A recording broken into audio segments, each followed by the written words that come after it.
Il est maintenant temps de parler du classique. En effet, à chaque semaine, je vais vous présenter un classique qui est en rapport avec le sujet de l'émission. Étant donné que cette semaine, je vous parle de la bande dessinée, j'ai décidé de vous présenter Tintin et tout particulièrement l'album Le secret de la licorne. Ce qu'il faut savoir sur Tintin, c'est que c'est un personnage qui existe depuis déjà 80 ans, que c'est un jeune reporter de 17 ans, intrépide et courageux qui vit des aventures fascinantes. C'est un classique parce que ce personnage existe depuis 80 ans. Il a été créé par Hergé, un BDiste belge. Ce dernier a commencé à dessiner dans les années 20 dans les journaux. Plus tard, il va faire affaire avec la maison d'édition Casterman qui vont le convaincre de transférer ses dessins de noir et blanc en couleur. Plus tard, vraiment plus tard en fait, en 1983, Hergé va s'éteindre. Cependant, son œuvre subsiste. Depuis, Hergé est un des premiers BDistes européens à utiliser les bulles de texte. En effet, avant ce qu'on retrouvait, c'était plus une forme d'illustration qui allait être soutenue par un texte dans la marge. C'était un peu comme dans les livres d'enfants qu'on voit de nos jours. Les aventures de Tintin passionnent autant les plus petits que les plus grands. Étant plus petite, je rentrais vraiment dans l'univers de Tintin. Je voyageais partout dans le monde et tout devenait tellement palpitant.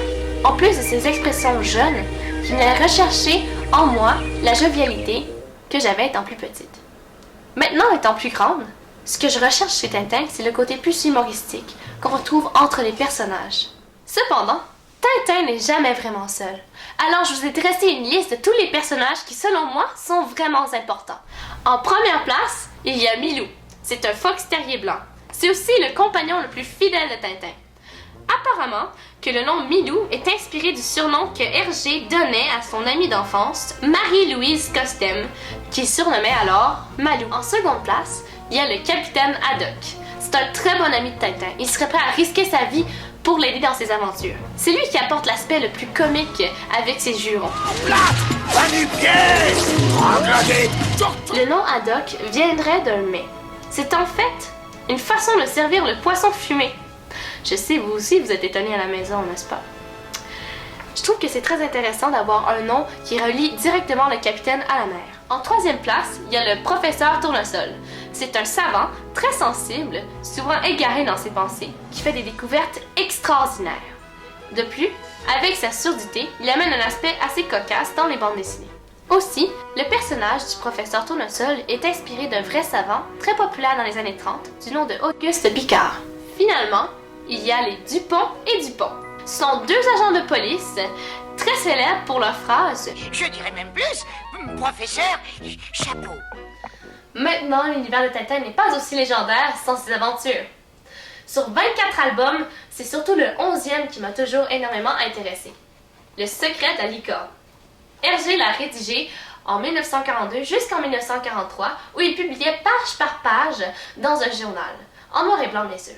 C'est plus tard, en 1943, que les éditions Casterman ont décidé de publier l'album complet qu'on voit ici, en couleur. Maintenant, pour vous donner un avant-goût de l'univers de Tintin, je voudrais vous résumer ce que c'est l'aventure du secret de la licorne.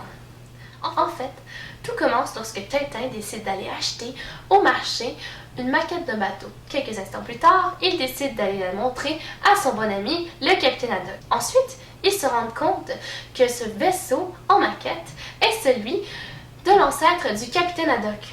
Cette maquette est beaucoup plus précieuse qu'ils ne le pensaient. En effet, quelques instants plus tard, elle est volée. Pourquoi cette bande dessinée à travers les 24 albums?